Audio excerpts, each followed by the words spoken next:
Bismillahirrahmanirrahim. Assalamualaikum warahmatullahi wabarakatuh.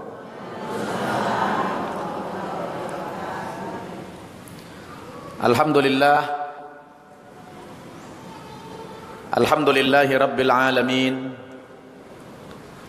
wal aqibatu lil muttaqin, wala udwana illa 'alal zalimin. Wassalatu wassalamu ala asyrafil mursalin Sayyidina Muhammadin wa ala alihi wa ashabihi ajma'in, amma ba'd. Qala Allah subhanahu wa ta'ala fil Qur'anil Karim, a'udzu billahi minasy syaithanir rajim, wa ma arsalnaka illa kaffatan linnas basyiran wa nadhira walakinna aktsarun nasi la ya'lamun.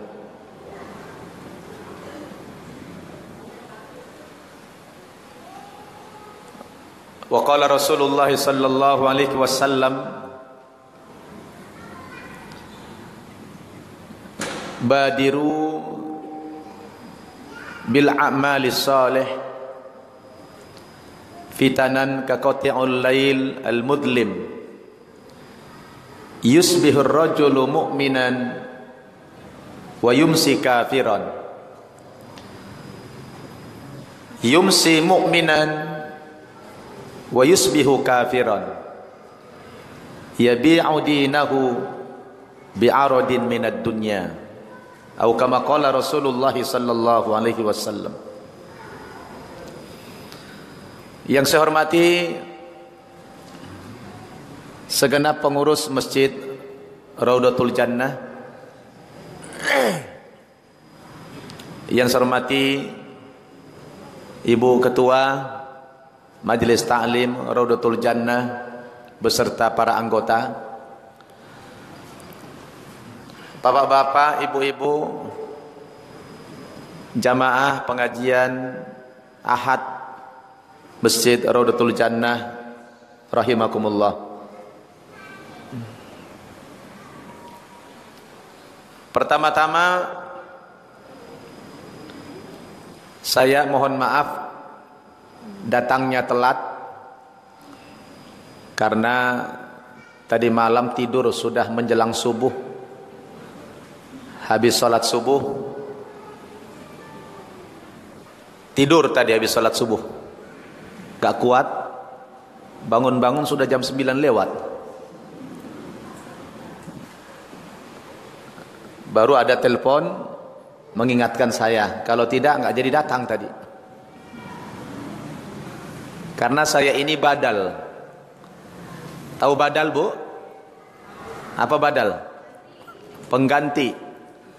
Seyogyanya yang ngisi Ustadz Arifin Nugroho, ya Bu, Arifin Nugroho, beliau berhalangan, akhirnya diganti dengan Arifin juga, Arifin Nababan, ya. Memang yang punya nama Arifin ini bagus-bagus, Bu. Kalau nanti punya anak lagi kasih nama Arifin, Bu, ya. Alhamdulillah, orang-orang beragama yang nama Arifin. Ada Arifin Ilham, cuma ada juga koruptor Arifin, ya. Apa kabar Bapak Ibu semuanya? Sehat? Alhamdulillah. Saya sudah cukup lama juga tidak silaturahmi ke Masjid Raudatul Jannah ini. Mungkin setengah tahun sudah ada kali, ya. Dan saya terkejut. Sekian lama tidak hadir ke sini, perasaan dulu-dulu saya ceramah di sini tidak pernah jamaah sebanyak ini, Bu. Ya, ini jamaah subhanallah banyak sekali. Ini kalau saya hitung mungkin 20.000 ada ini, ya. Kalau ditambah jin adalah 20.000. Alhamdulillah dari waktu ke waktu ada peningkatan kuantitas. Mudah-mudahan juga dibarengi dengan kualitas keilmuan kita. Amin. Bapak Ibu yang saya hormati, saya pagi ini membawakan tema urgensi ekspansi dakwah. Pentingnya perluasan dakwah. Saya tertarik menyampaikan materi ini. Materinya tidak saya tayangkan. Yang saya tayangkan nanti hanya gambar-gambar saja, hasil daripada ekspansi dakwahnya. Materinya tidak. Apa Bu tadi temanya? Pentingnya perluasan dakwah.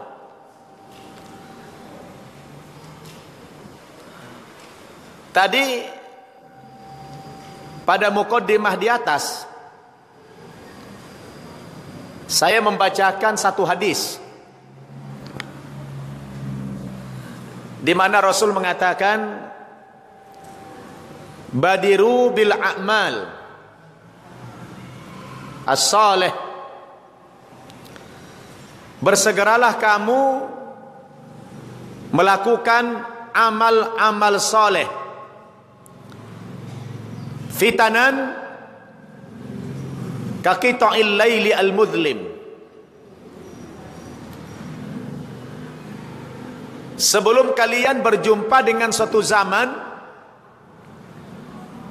yang penuh dengan fitnah, yang mana fitnah pada masa itu kata Nabi kaqita'il laili al-mudlim, seperti malam gelap gulita yang sangat pekat.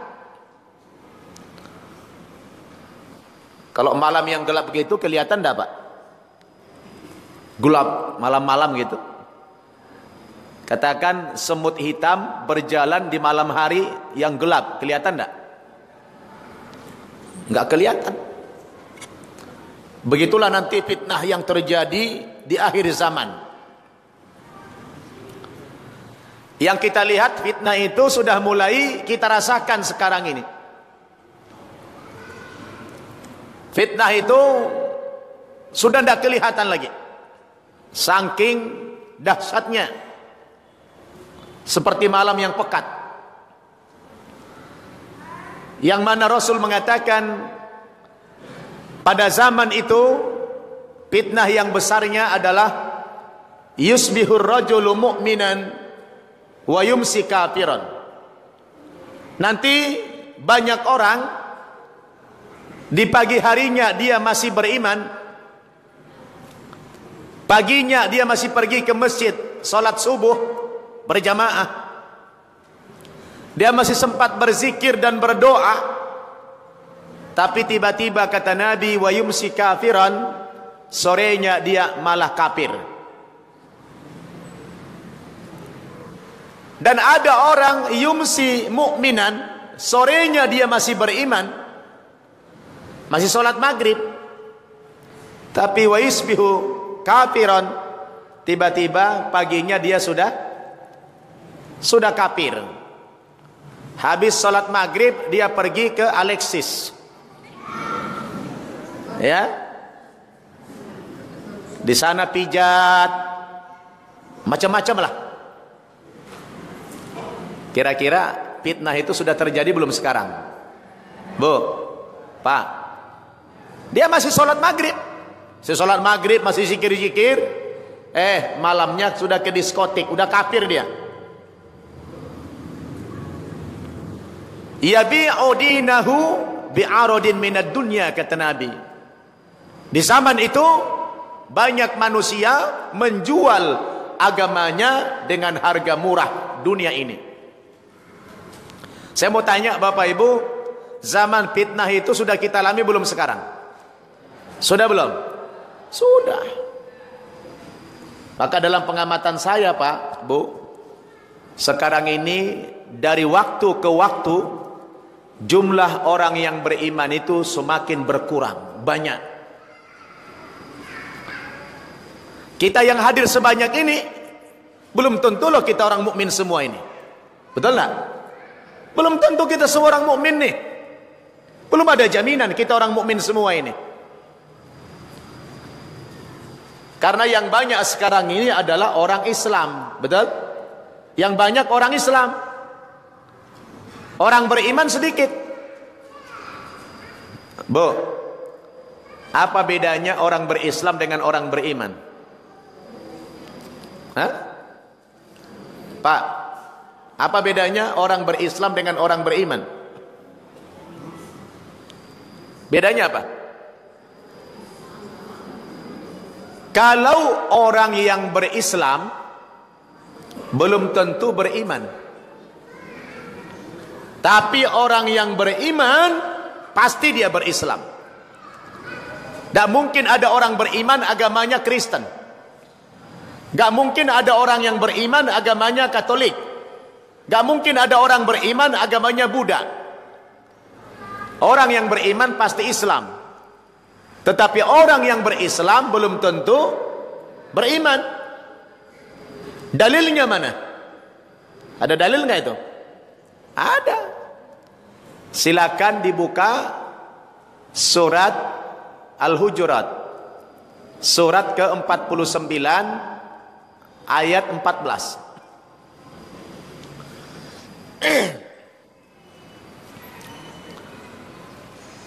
Qalatil a'rabu amanna qul lam tu'minu walakin qulu aslamna walamma yadkhulil imanu fi qulubikum. Qalatil a'rabu amanna. Dulu pernah ada orang-orang Arab pinggiran, orang-orang Arab Badui datang menghadap kepada Nabi ngaku-ngaku, "Ya Rasulullah, kami ini telah beriman kepada Allah." Allah turunkan ayat untuk menjawab pernyataan orang-orang Arab pinggiran ini. Kata Allah, "Qul lam tu'minu." Katakan ya Muhammad kepada orang Arab Badui itu, kamu belum beriman. Dia ngaku apa tadi?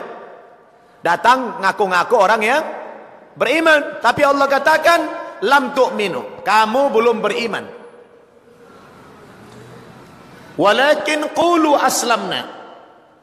Tapi katakan kepada mereka,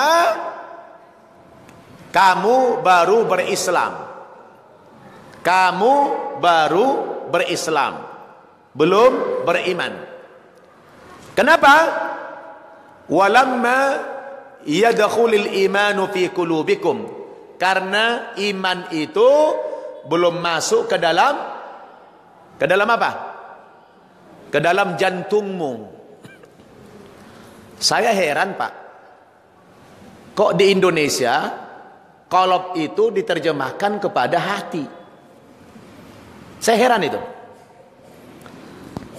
Di Indonesia kolbun itu diterjemahkan apa?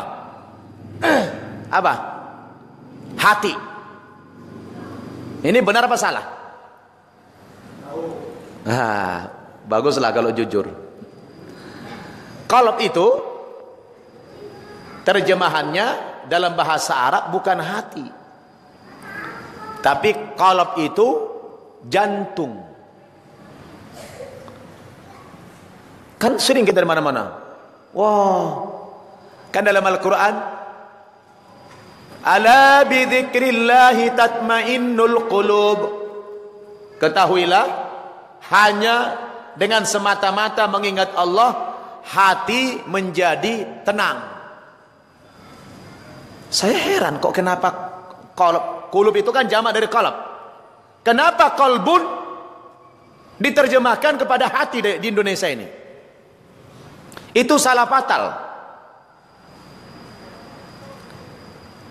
Di dalam bahasa Arab, qalbun itu kalau kita bicara physically kita ini, anggota jasad kita, qalbun itu jantung. Hati itu kabid, apa?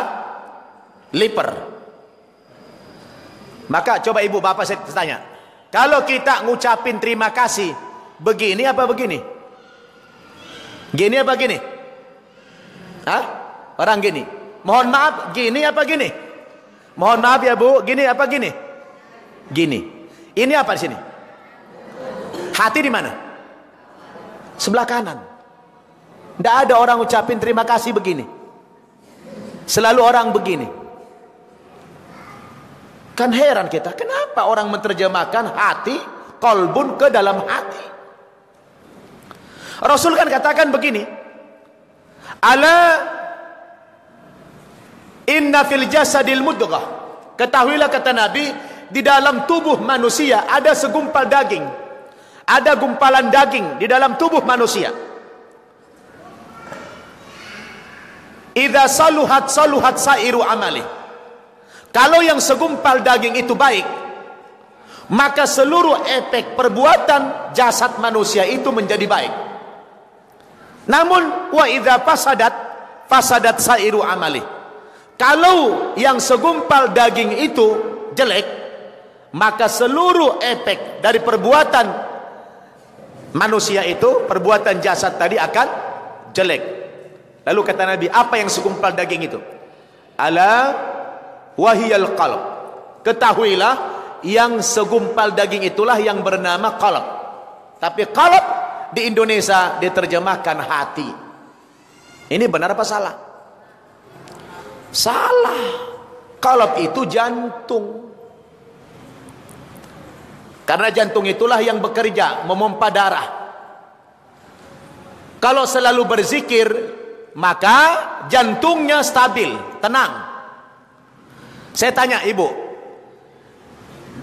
liver, kabid ini, hati ini, kerjanya ngapain? Dia kan secara ilmu medis kerjanya cuma menyaring racun. Berkolaborasi dengan ginjal. Kalau ginjal menyaring apa? Menyaring darah. Kalau ini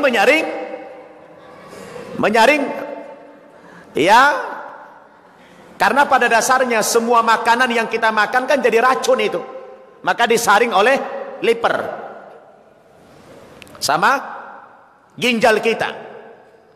Tapi kenapa di Indonesia kolbun itu diartikan hati? Padahal hati ini kerjanya bukan mentransfer darah. Dan hati ini selalu stabil. Kan ala wahyal qalb. Ketahuilah itu yang bernama qalb. Ala bidzikrillahi tatmainnul qulub. Ketahuilah dengan semata-mata mengingat Allah, jantung itu akan tenang. Karena jantung yang bergerak. Orang bisa marah, bisa ini. Coba kalau kita marah, jantungnya tenang tidak? Coba kalau kita sabar, jantungnya tenang tidak? Hatinya berdebar-debar enggak? Enggak. Kalau gitu salah enggak terjemahan itu? Salah enggak terjemahan qalb itu kepada hati? Salah. Coba ibu tanya orang-orang Arab, asli orang Arab, tanya Pak, orang Arab. Syekh atau Ustaz, qalbun itu apa? Pasti jawabnya apa? Jantung. Cuma dalam kamus bahasa Indonesia, hanya di Indonesia saja qalbun itu artinya hati. Masya Allah. Ini harus kita rubah ini pemahamannya. Nah, orang terima kasih, mana ada orang terima kasih begini atau minta maaf begini? Semua orang orang Arab coba gini. Ini menunjuk apa? Jantung. Ini jantung. Kalau ini baik, baiklah seluruh perbuatan. Kenapa? Ini yang mentransfer darah. Kalau ini tenang, karena disebabkan apa? Kesabaran kita, karena kita zikir. Betul? Nah, jadi kalau begitu, sebenarnya qalb itu adalah jantung. Di situ ada segumpal daging. Kalau itu baik, baiklah seluruh perbuatan kita. Kalau dia jelek, jeleklah. Coba, yang motor kehidupan itu liver atau jantung? Jantung. Jadi ditinjau secara ilmu medis juga salah itu qalb diartikan hati secara medis. Karena yang menggerakkan kehidupan kita bukan liver. Yang menggerakkan itu adalah jantung. Kalau jantung mati, matilah manusia. Kalau jantung sudah berhenti, mati kehidupan manusia. Betul? Coba orang dioperasi livernya, bisa hidup enggak? Masih bisa hidup. Dioperasi ginjalnya, bisa hidup enggak? Masih bisa hidup. Diambil itu ginjal, masih bisa diambil alih oleh apa? Mesin, cuci darah, masih bisa hidup. Coba kalau jantungnya diambil, masih bisa hidup? Dead. Iya kan? Nah, jadi mulai hari ini kita rubah pemahaman tentang qalbun itu maknanya hati itu salah. Ya. Karena hati dalam bahasa medis apa namanya itu? Liver. Ya. Dalam bahasa medis kalau dia bentuk fisik berarti hati itu adalah liver. Sedangkan qalbun itu adalah jantung. Nah, ayat tadi apa? Coba lihat surat 49 tadi. Qalatil a'rabu amanna qul lam tu'minu walakin qulu aslamna walamma yadkhulul imanu fi qulubikum. Berarti iman itu belum masuk ke dalam relung jantungnya. Iman itu belum masuk ke dalam relung jantungnya. Baru di tenggorokan dia berislam. Nah, itu perbedaan tadi. Tadi saya katakan apa? Apa perbedaan berislam dengan beriman? Kalau berislam apa tadi? Kalau berislam belum tentu beriman. Tapi orang yang beriman pasti berislam. Ada enggak orang non muslim dikatakan beriman? Dalam perspektif akidah kita, tidak mungkin orang non muslim disebut beriman. Paling kita katakan mereka punya kepercayaan. Betul? Mereka punya kepercayaan. Mereka punya agama. Kayak saya dulu punya agama. Agama saya dulu apa? Kristen. Saya dulu waktu Kristen tidak termasuk orang yang beriman dalam perspektif kita sekarang. Tapi saya dulu punya agama, agamanya Kristen. Tapi dalam perspektif iman, saya belum termasuk orang yang beriman saat itu. Makanya kita harus masuk dulu ke satu agama, kita percaya, kita yakin, baru kita tergolong kepada orang yang beriman. Itu pun tidak cukup hanya di mulut dan di kerongkongan. Jadi kita bersaksi itu apa? Asyhadu an la ilaha illallah wa asyhadu anna Muhammadar Rasulullah. Itu harus ada tasdik bil qalb. Harus ada pembenaran di jantung kita. Kita yakin Islam itu satu-satunya kebenaran dan tidak ada kebenaran yang lain di luar al-Islam. Yakin ibu-ibu? Yakin? Nah, inilah yang saya katakan tadi di hadis itu.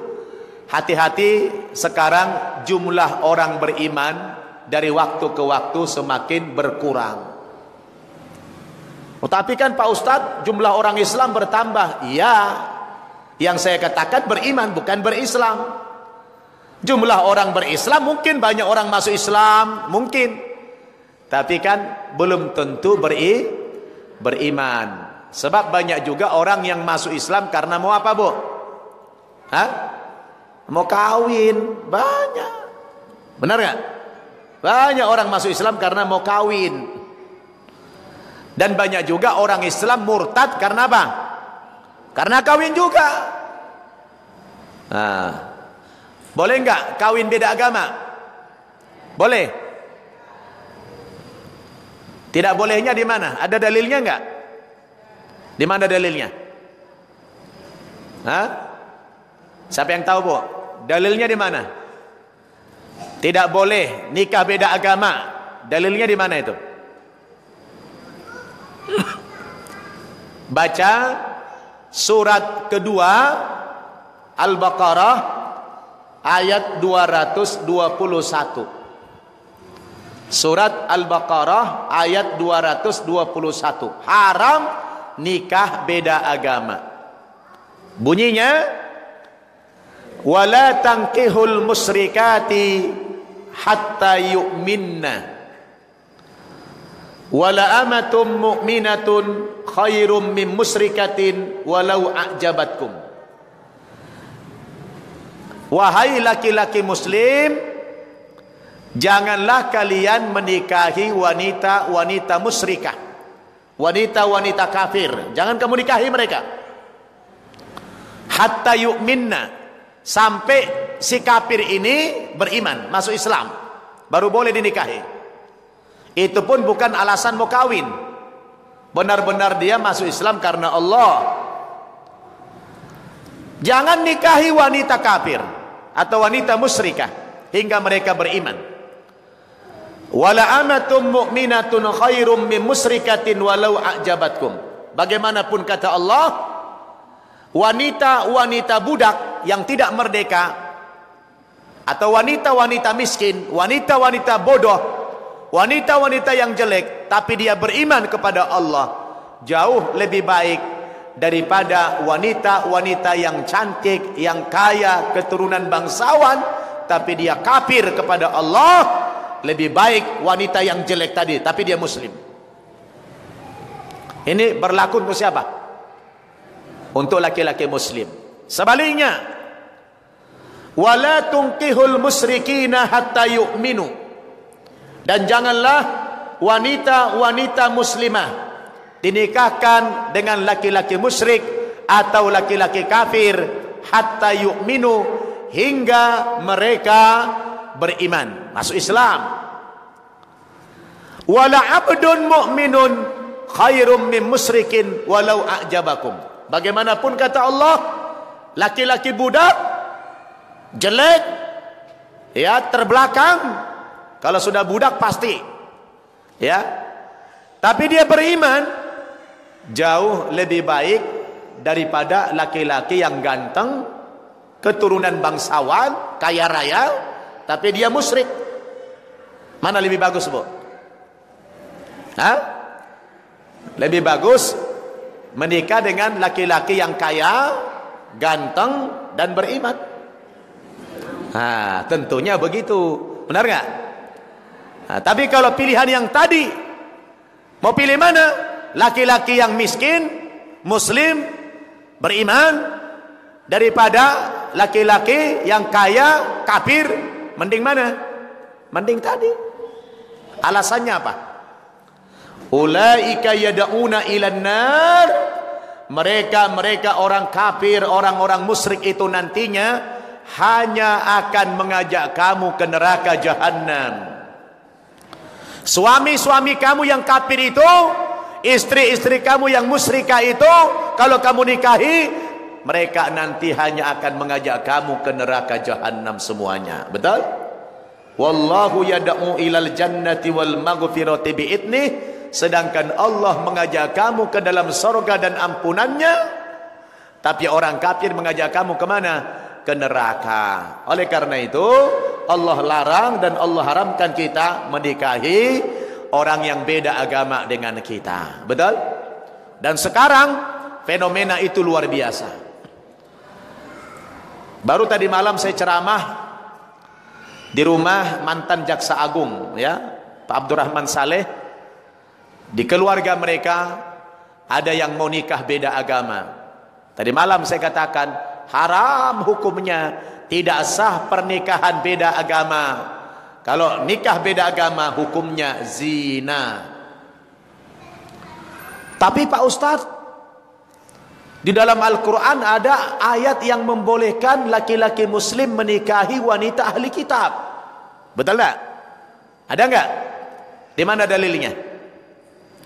Ada di surat Al-Maidah, surat kelima ayat 5. Laki-laki muslim boleh menikahi wanita ahli kitab. Ahli kitab siapa? Orang Yahudi dan Nasrani. Bunyinya, al-yawma uhilla lakumut thayyibat wa ta'amul ladzina utul kitaba hillul lakum wa ta'amukum hillul lahum. Coba ibu bapak baca itu. Surat Al-Maidah ayat 5. Pada hari ini dihalalkan bagi kamu makanan yang baik-baik. Makanan orang-orang ahli kitab halal bagimu, dan makanan kamu juga halal bagi mereka.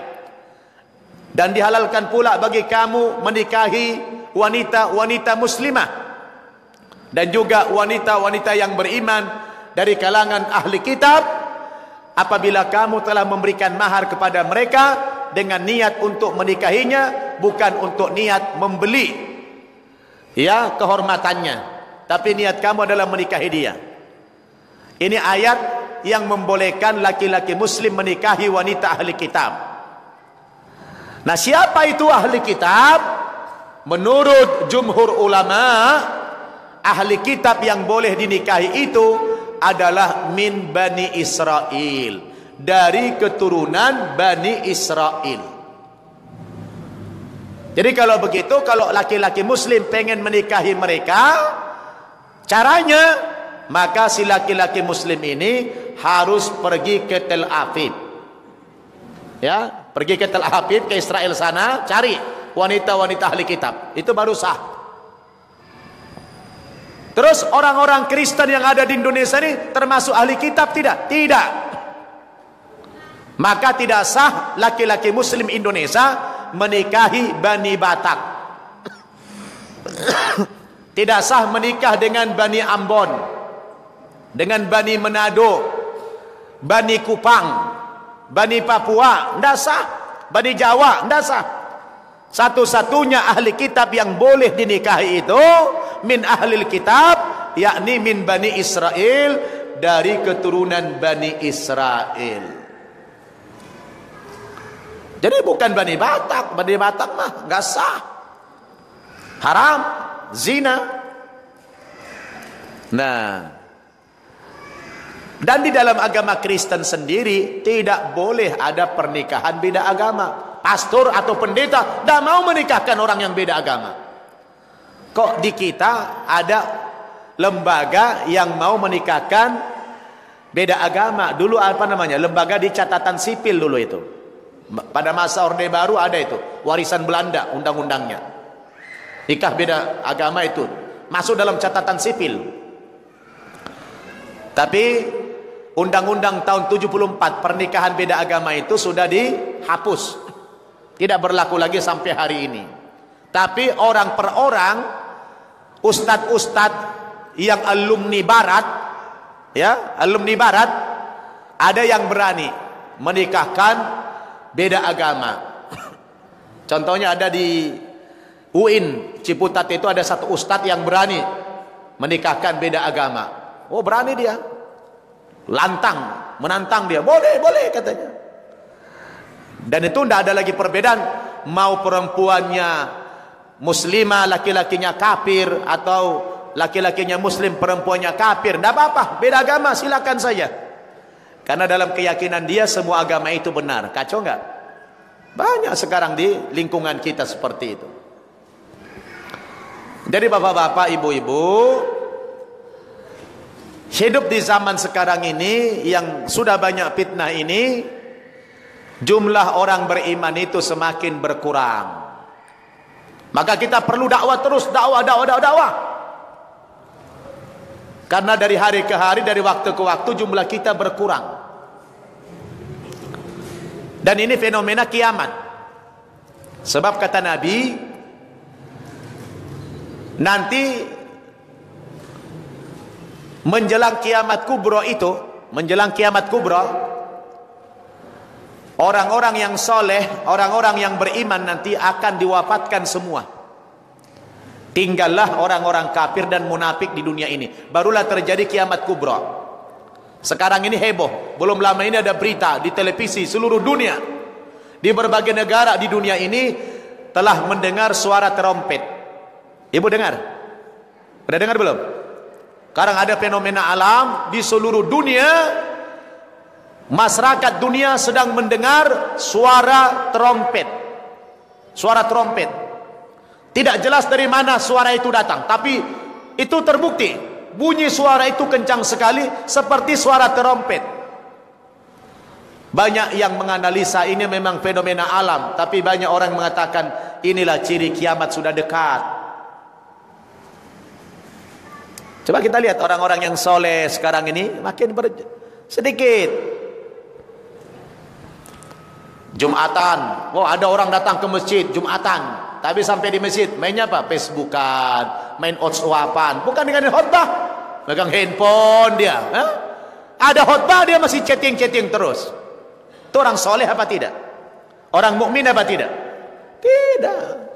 Lebih dari separuh, Pak. Lebih dari separuh kalau kita Jumatan, lebih dari separuh itu jamaahnya tidak mendengarkan khutbah, main chatting saja. Lah saya kan lihat, namanya saya di atas. Saya kan di atas khutbah, kan lihat jamaah. Lebih dari separuh itu main Facebookan, main WhatsAppan, lagi khutbah Jumat. Jadi jumlah kita ini Pak yang beriman semakin sedikit. Maka sekarang ini kita harus waspada, kita harus takut. Coba dibuka Al-Qur'annya, surat keempat ayat 9. Apa kata Allah dalam ayat itu? A'udzubillahi minasyaitonir rajim. Wal yakhshal ladzina law taraku min khalfihim dzurriyyatan di'afan khafu 'alaihim falyattaqullaha wal yaqulu qawlan sadida. Artinya apa? Hendaklah kamu merasa takut, hendaklah kamu merasa cemas, hendaklah kamu merasa khawatir, hendaklah kamu merasa uas-uas terhadap apa yang kamu takuti. Apa Pak? Apa yang kita takuti? Jikalau bapak ibu kita mati mendadak. Tahu mati mendadak? Tiba-tiba meninggal dunia, dipanggil Allah. Sementara kita meninggalkan anak-anak, generasi kita yang kita tinggalkan ini adalah anak-anak yang lemah, terutama lemah keimanannya. Ibu bapak ada enggak merasa risau? Ada enggak merasa gelisah melihat anak-anak kita hari ini? Ya Allah, bagaimana kalau saya nanti mati? Ya Allah, masa depan agama anak saya seperti apa? Ya Allah, sekarang saja saya masih hidup bersama mereka, mereka sudah tidak soleh, mereka sudah tidak taat, mereka sudah tidak mau sholat. Apalagi nanti sepeninggalku, apa yang akan terjadi? Bagaimana masa depan agama mereka? Ya Allah, risaukah bapak ibu? Risau tidak? Takut tidak? Cemas tidak? Bapak ibu saudara, ini yang harus kita khawatirkan sekarang ini. Karena sekarang orang sudah hubbud dunia. Betul? Sudah hubbud dunia. Baik orang yang kecil maupun orang yang besar. Saya kemarin gemas nonton TV. Gubernur DKI menutup Hotel Alexis. Betul? Yang Hotel Alexis itu sejak dibuka, operasinya apa? Tempat pelacuran. Banyak pejabat-pejabat, anggota dewan dan sebagainya berkomentar. Titilnya haji lagi, haji. Menyalahkan gubernur. Apa gubernur itu sudah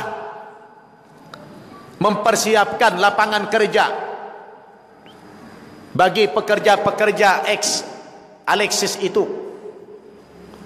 Hanya akan menambah beban masyarakat. Masya Allah. Kok yang dipikirin pelacur?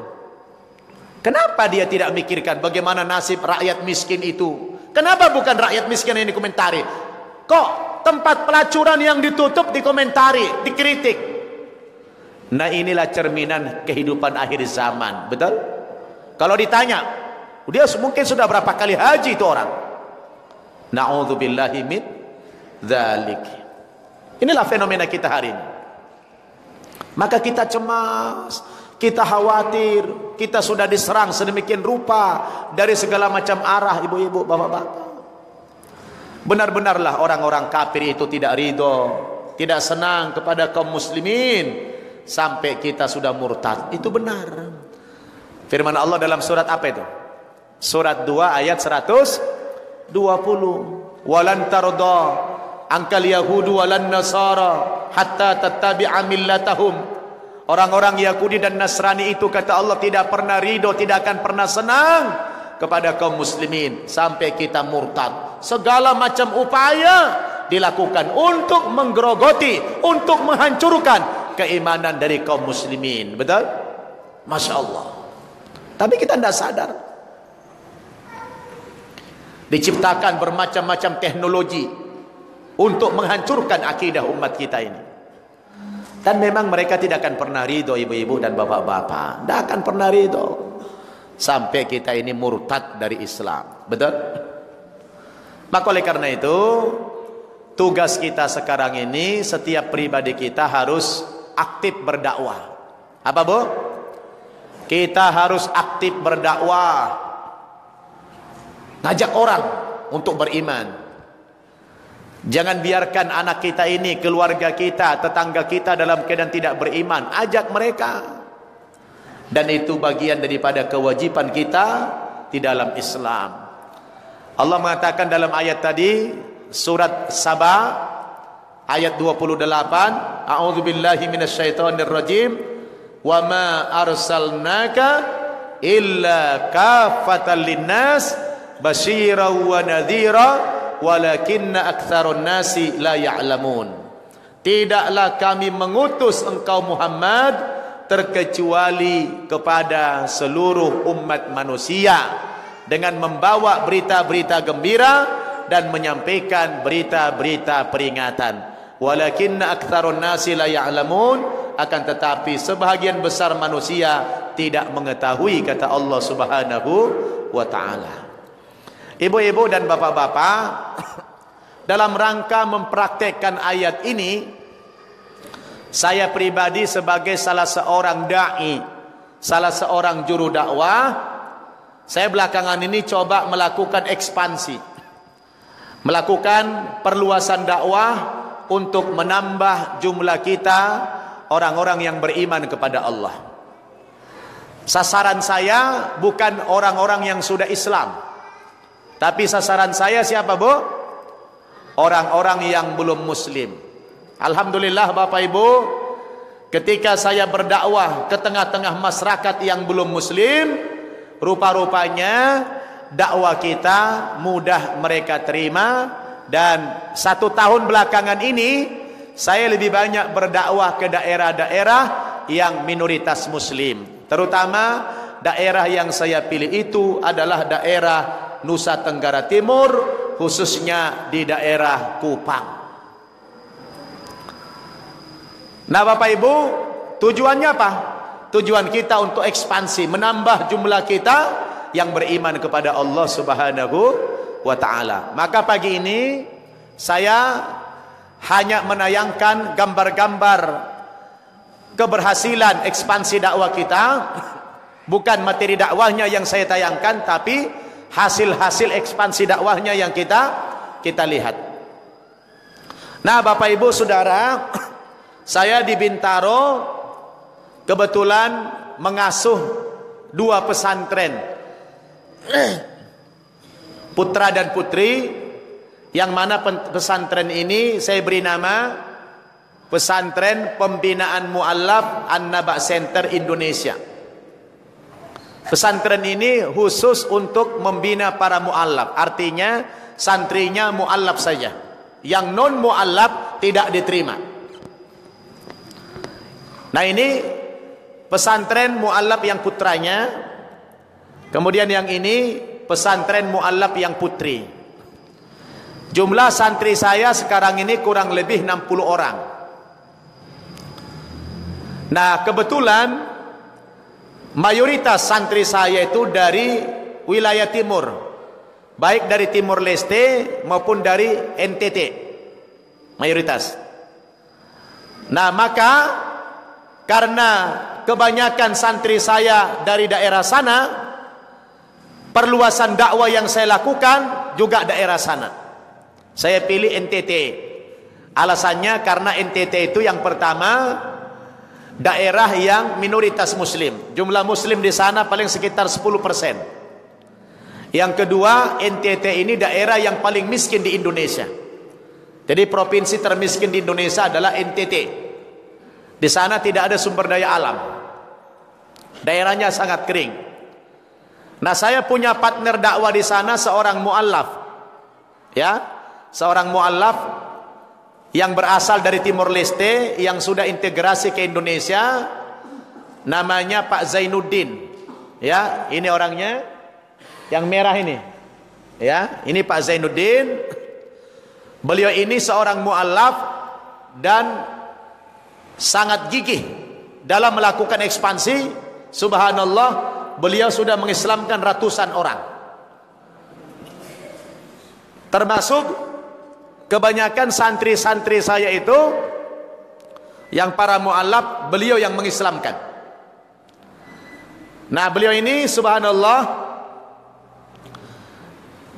berdakwah itu kemana-mana jalan kaki. Jalan kaki, Bu. Karena gak punya kendaraan. Orangnya susah, miskin. Pemerintah ngasih dia tanah 700 meter. Sampai sekarang dia nggak bisa bangun. Nah, alhamdulillah Pak Zainuddin ini ya di bulan Ramadan yang lalu, ya sebelum Ramadan, beliau saya belikan motor. Saya kasih beliau hadiah motor untuk berdakwah.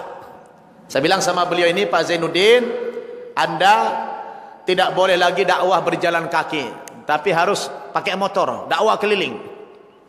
Nah, beliau senang sekali.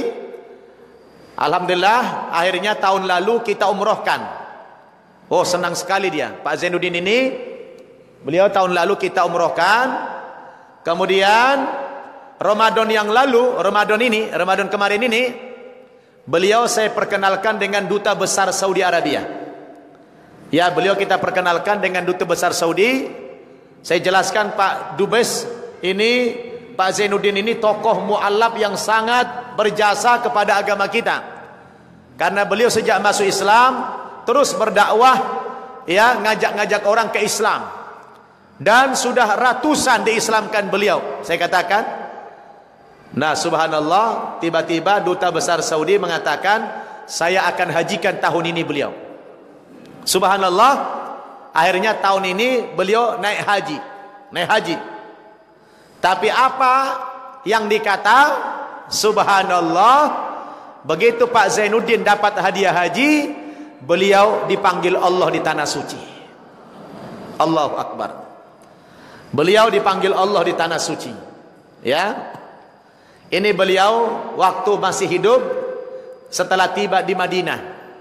Ini lagi berada di bawah tenda-tenda atap yang di Madinah sebelum meninggal. Ini beliau ketika di depan Masjidil Haram, di depan Grand Zamzam. Kemudian ini beliau ketika selepas melempar Jumratul Ula, Usta dan Aqabah pada hari-hari tasyrik. Ya. Kemudian ini beliau ketika masih di tenda di Mina. Ini beliau detik-detik mau meninggal dunia. Karena beliau itu meninggal dunia, inilah. Subhanallah, ini foto beliau saat meninggal dunia lagi melakukan tawaful ifadah. Terakhir, rukun haji yang terakhir yang dia kerjakan setelah ukuf, setelah mabit di Mina, terakhir dia mengerjakan pada tanggal 14 Zulhijjah. Orang sudah keluar semua dari Mina, beliau melakukan tawaful ifadah, tawaf dan sa'i. Tiba-tiba beliau meninggal dunia ketika sedang sa'i, tanpa sakit, gak ada sakit apa-apa.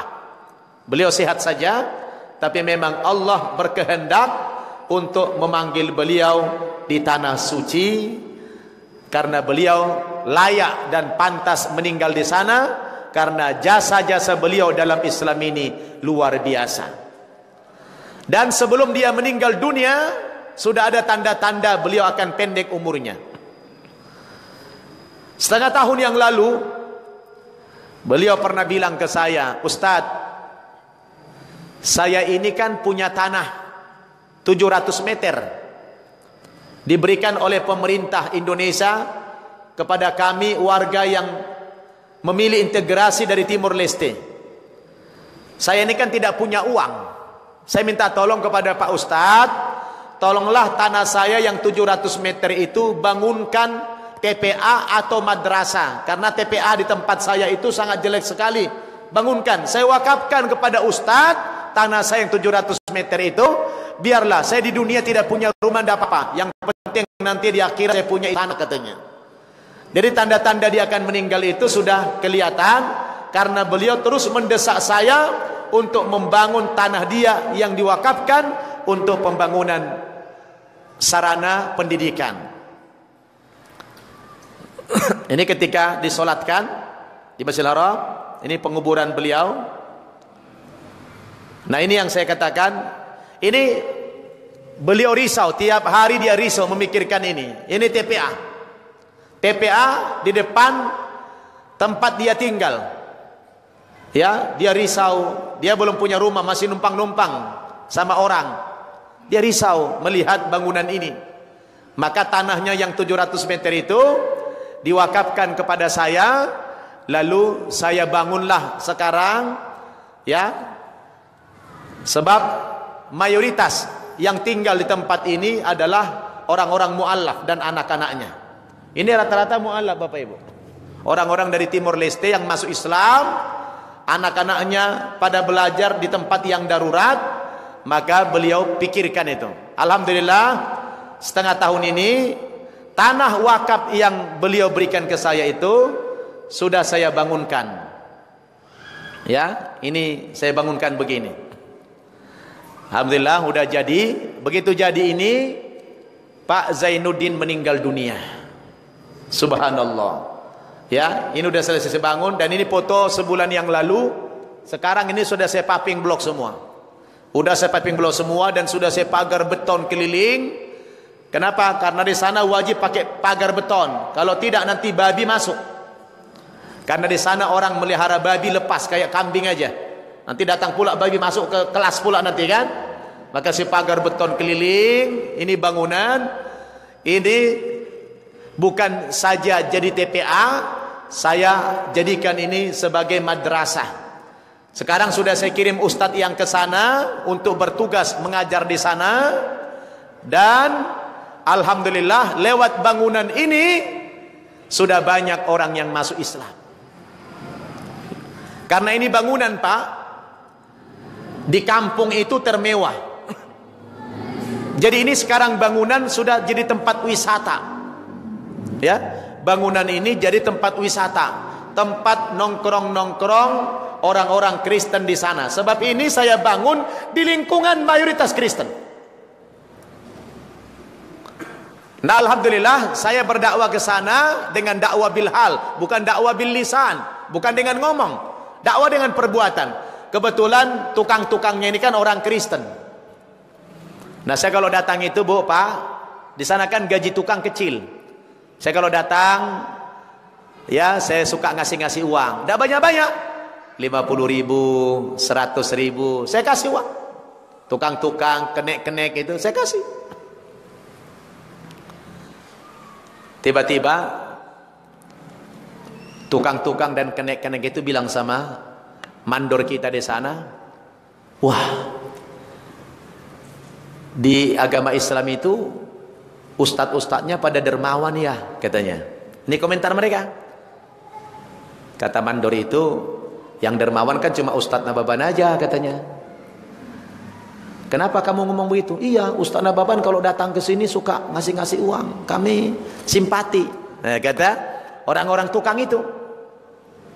Alhamdulillah Bapak Ibu, tukang-tukang dan kenek-kenek itu ada beberapa orang yang masuk Islam. Subhanallah. Masuk Islam. Setelah masuk Islam, saya bawalah ke Jakarta.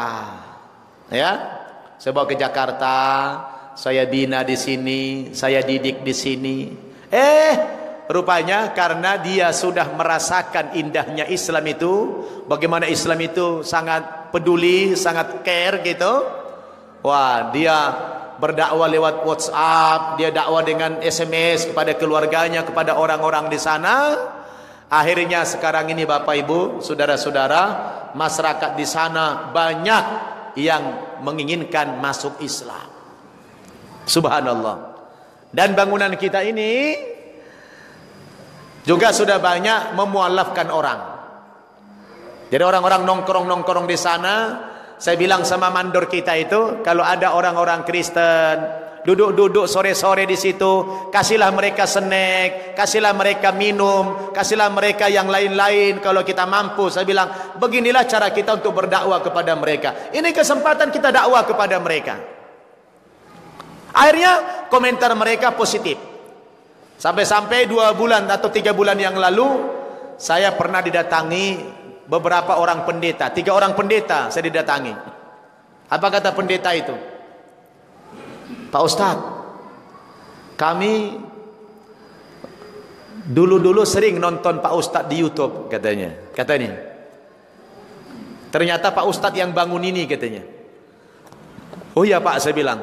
Perkenalkan Pak Ustadz, kami ini pendeta. Kami di sini ada beberapa gereja. Saya pendeta gereja yang ini, saya pendeta gereja yang ini. Tapi gerejanya jelek. Gerejanya gubuk-gubuk saja. Lalu kata pendeta itu, Pak Ustadz, sepertinya Pak Ustadz ini punya uang banyak. Iya, katanya. Wah, enggak juga Pak Pendeta, saya bilang. Ngomong-ngomong Pak Ustadz, kami boleh enggak minta tolong, katanya. Minta tolong apa Pak? Kalau Pak Ustadz punya uang, tolonglah bangunkan WC gereja kami, katanya. Kata pendeta ini, tolong bangunkan WC gereja kami.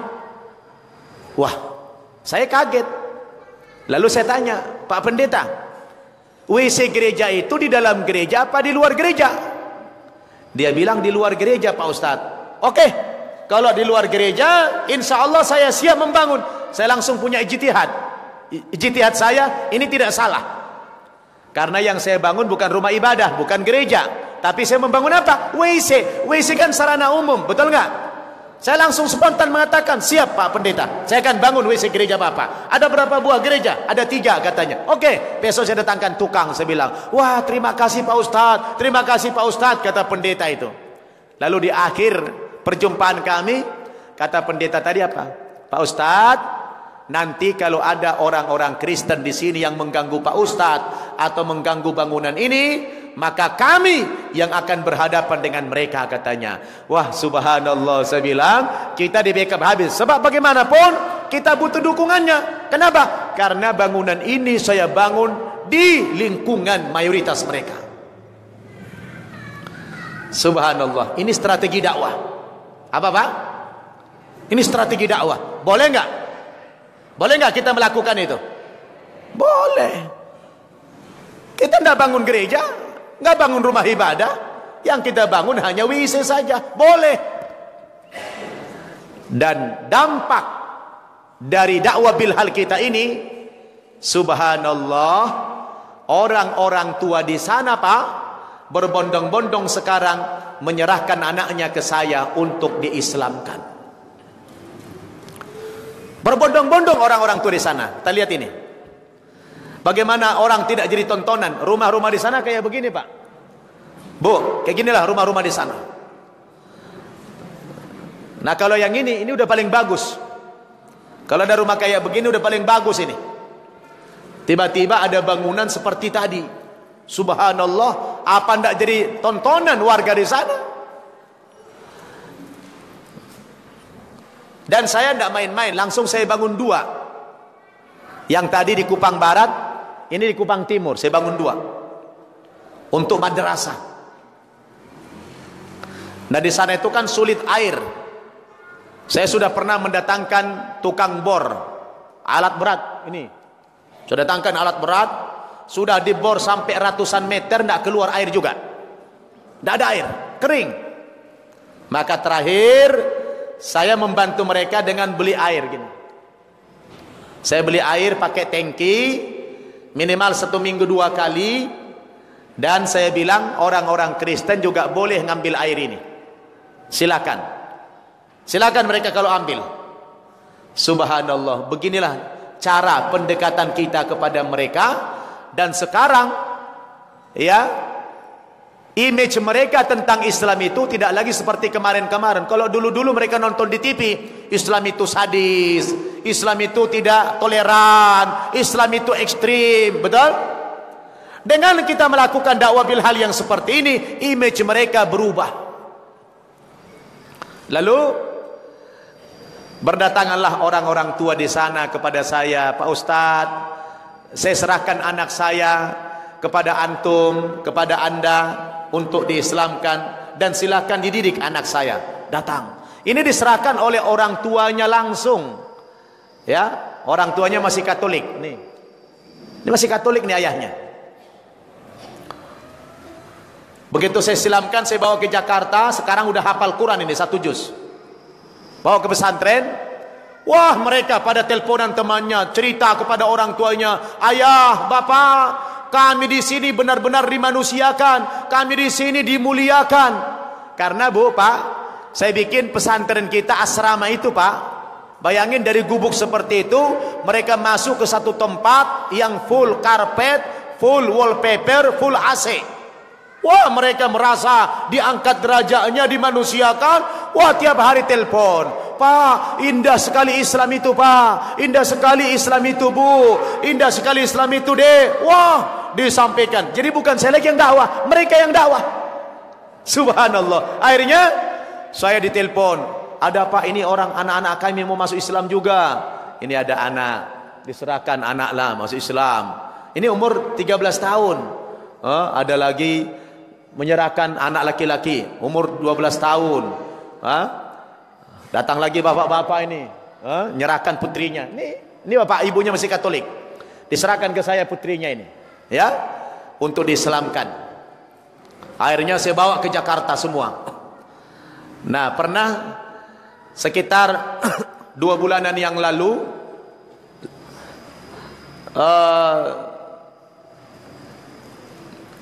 10 hari menjelang Idul Adha lah, saya waktu itu akan mengislamkan 4 orang, ya, mengislamkan 4 orang, termasuk anak ini.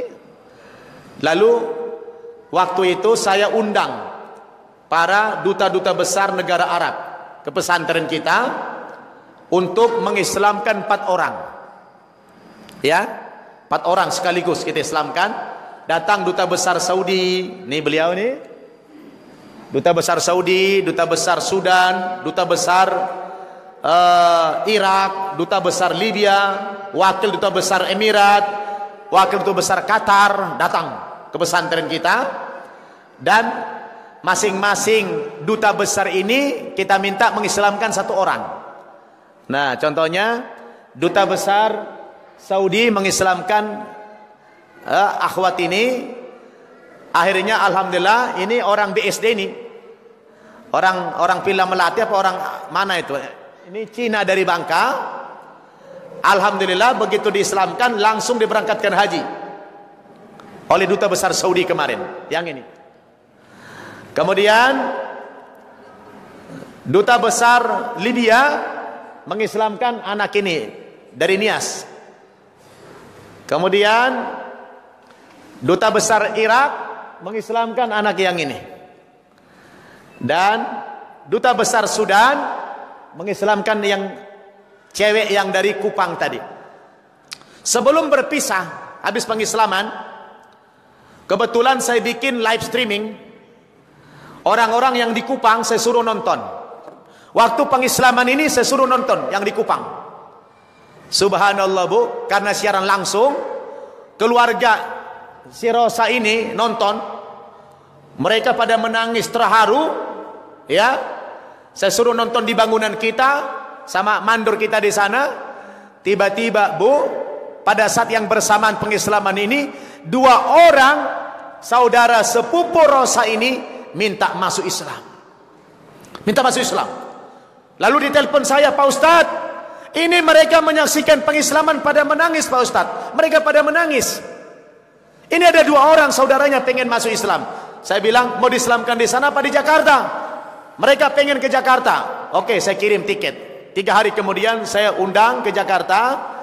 Langsung saya minta Syekh dari Saudi untuk mengislamkannya. Ya, ini foto bersama para mualaf tadi. Saya undang Syekh Sofa Muhammad Haq ini mengislamkan 2 orang saudaranya ini. Ya, hanya berjarak 3 hari. Lalu duta besar Saudi nanya saya, Ustadz, anak-anak yang masih di bawah umur ini masuk Islam, apakah mereka seizin orang tuanya? Saya bilang, justru orang tuanya menyerahkan ke saya. Wah, kagum dia. Duta besar Saudi kaget. Kok ada orang tua beragama Kristen atau Katolik menyerahkan anaknya untuk diislamkan? Ini aneh. Kata beliau, boleh nggak saya wawancara dengan mereka orang tuanya? Oh, mereka tinggal di daerah, Pak. Ada yang tinggal di Nias, ada yang tinggal di Kupang.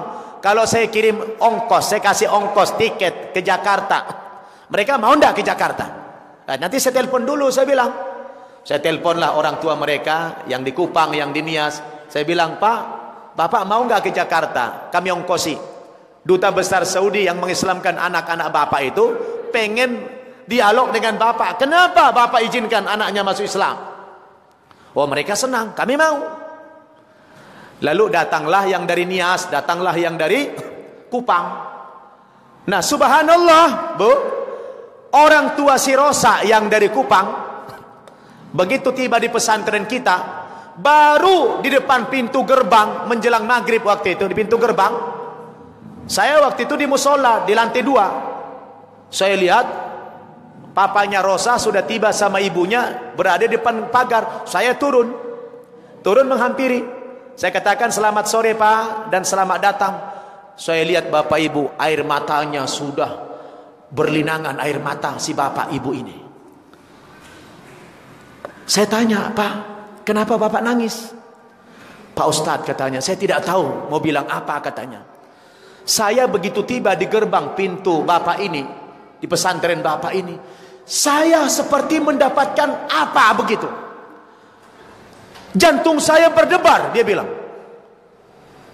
Pokoknya suasana kebatinan saya luar biasa sekarang. Auranya beda, dia bilang. Nangis dia. Oh ya Pak, mana? Alhamdulillah, terima kasih Pak. Saya bilang, ayo masuk kita ke kantor. Saya masuk. Begitu duduk Pak, Bu, papanya Rosa tadi, begitu dia duduk, apa kata-kata yang pertama kali diucapkan sama dia? Pak Ustadz, saya dengan istri saya sepertinya ingin masuk Islam. Langsung gitu ngomongnya. Subhanallah. Saya bilang, kenapa Bapak tiba-tiba ingin masuk Islam? Ustadz, saya tidak bisa menyatakan dengan kata-kata. Pokoknya jiwa saya tenang, hati saya tenang. Kalau boleh Ustadz, tolong Islamkan saya dengan istri saya. Saya bilang sama beliau, Pak, Bapak kan ke Jakarta ini atas undangan Duta Besar Saudi. Kalau memang Bapak Ibu pengen masuk Islam, alhamdulillah. Tapi lebih baik menurut saran saya, sekalian aja besok di kantor dia kita, Bapak diislamkan. Bapak akan jumpa besok pagi. Ya begitupun Pak Ustadz, gak apa-apa. Saya bawalah beliau ke kantor Duta Besar Saudi, ini dia.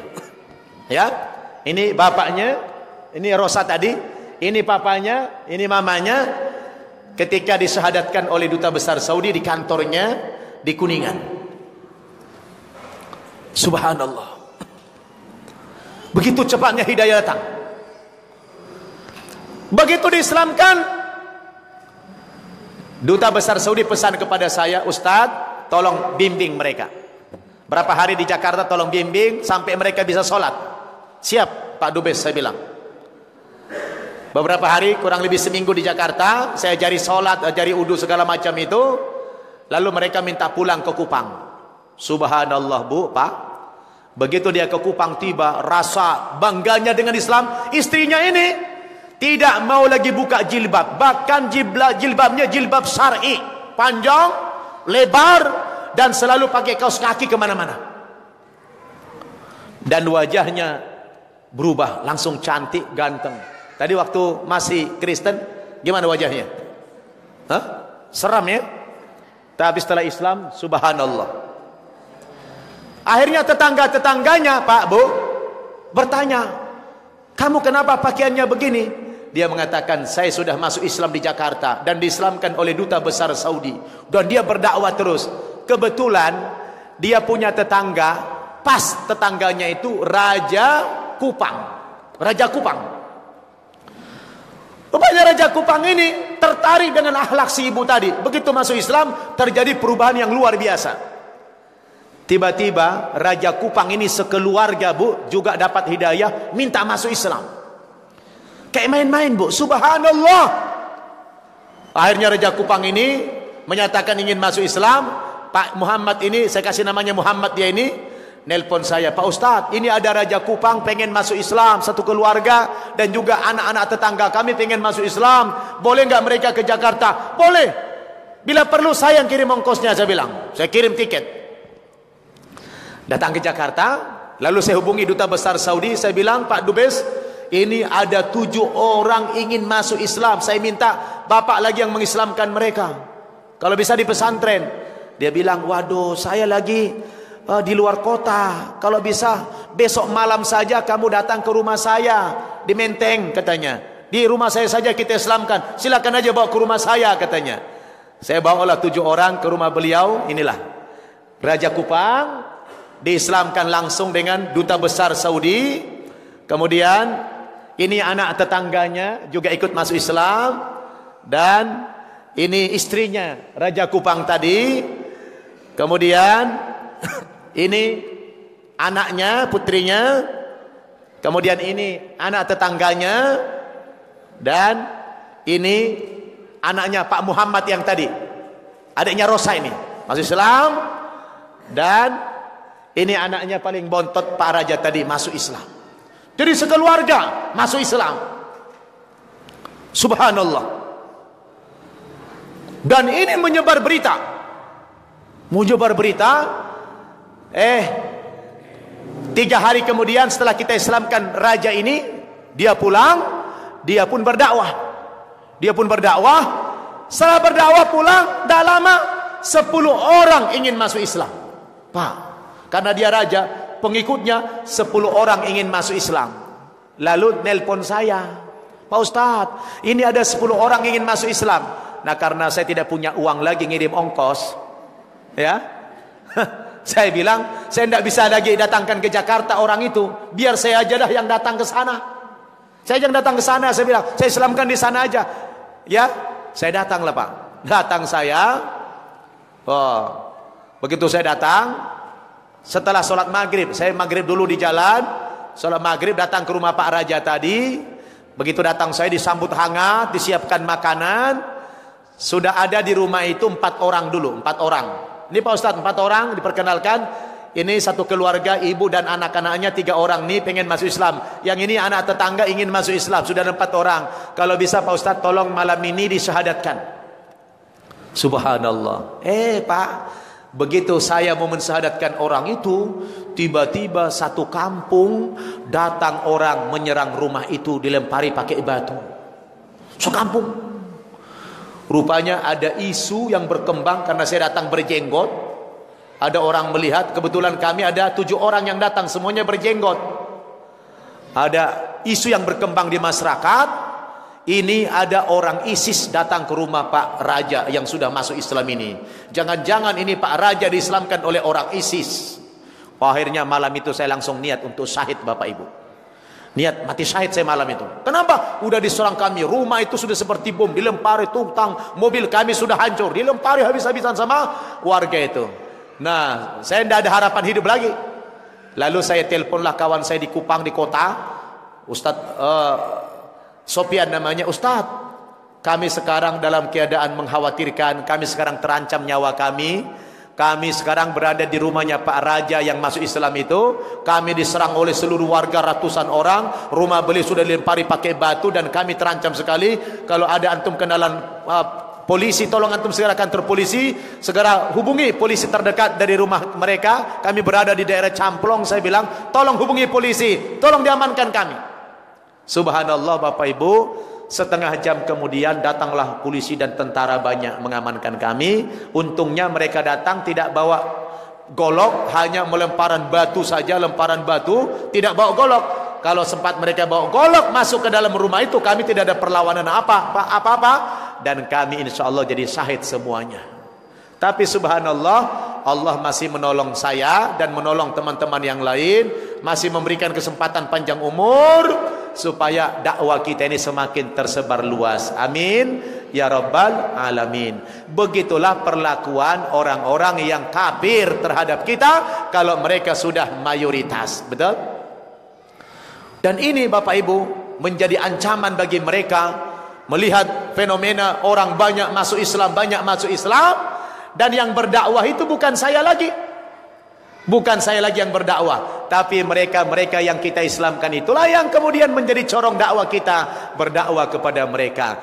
Ini taktis enggak strateginya Bapak Ibu? Dahsyat enggak? Dahsyat. Ini bukan cerita dongeng, ini fakta semua. Ya, maka saya merasa penting menyampaikan ini kepada Bapak Ibu supaya kita ini semua punya ghirah untuk mendakwahkan agama Islam.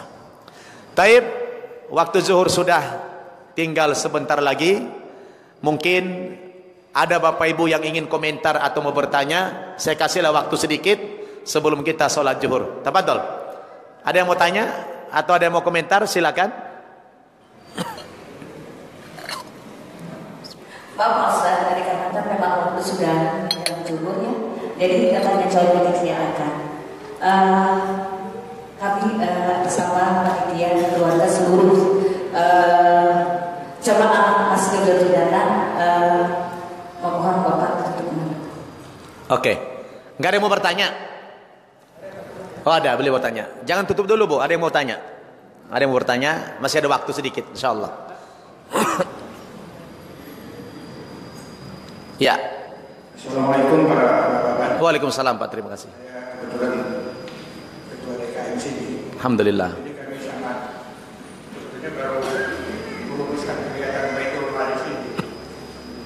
Maka kami lihat kayaknya ada kerjasama antara dakwah model Ustaz, dakwah model pemerintah Ustaz, yang berdakwah kepada kaum yang Muslim, berdakwah sama orang Islam ini, ya udah kami lah ya. Iya Pak.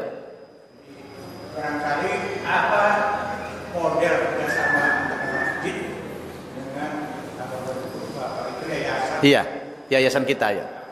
Alhamdulillah. Tolong kita gagas bersama bagaimana kerjasama yang langgeng.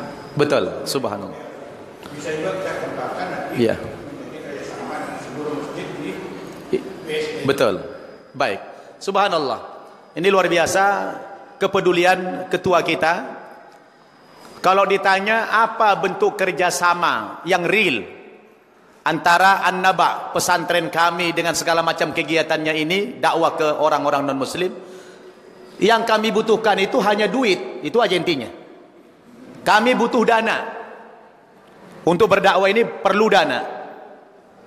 Maka saya sekarang lagi membuat yayasan baru namanya Dompet Mu'allaf Indonesia.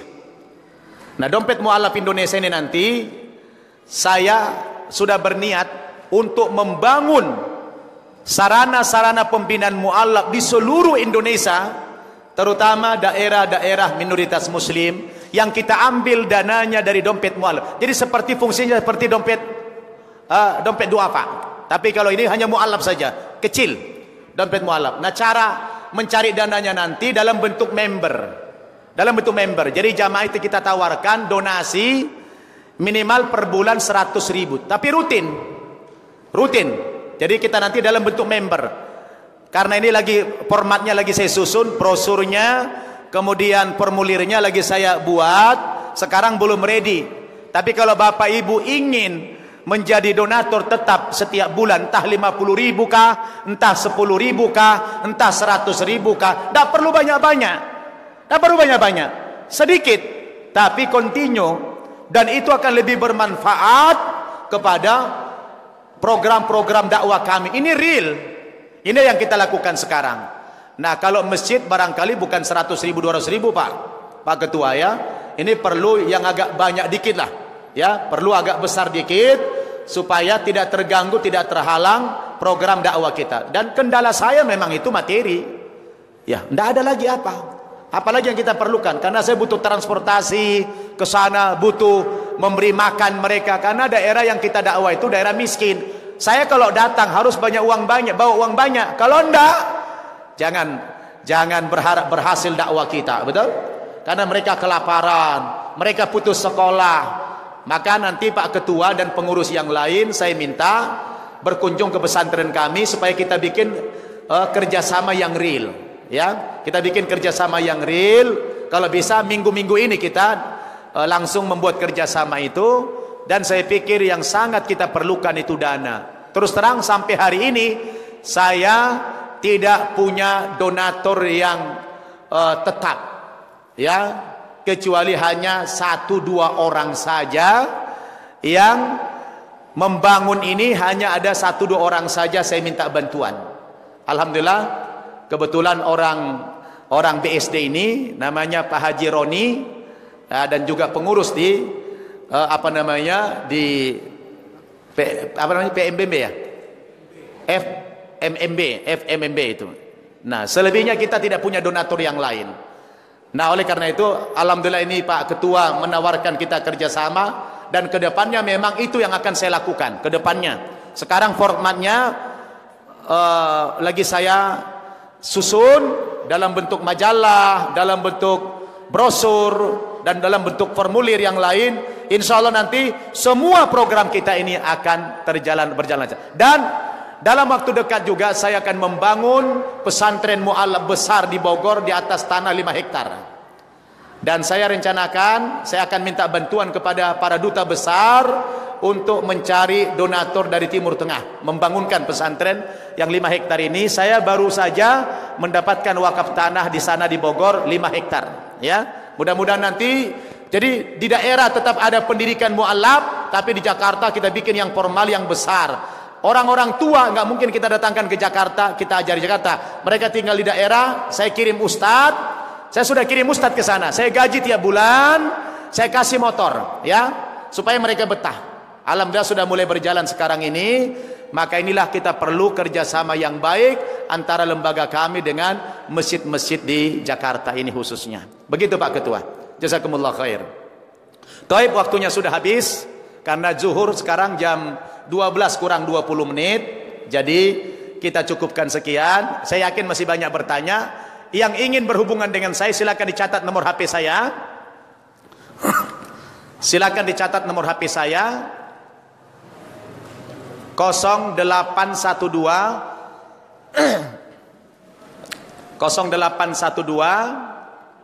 0996 3993. Saya ulangi, 0812 996 3993. Udah Bu?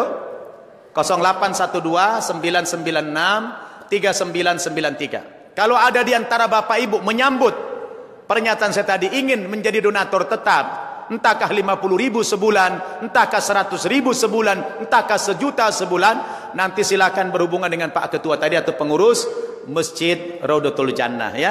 Karena kita sudah bangun kerjasama ini insya Allah. Terima kasih Bapak Ibu atas segala perhatiannya. Mudah-mudahan dakwah kita semakin tersiar dan Allah Subhanahu wa taala juga meridhoi segala usaha dakwah kita. Amin ya rabbal alamin. Mari kita tutup dengan doa kafaratul majlis.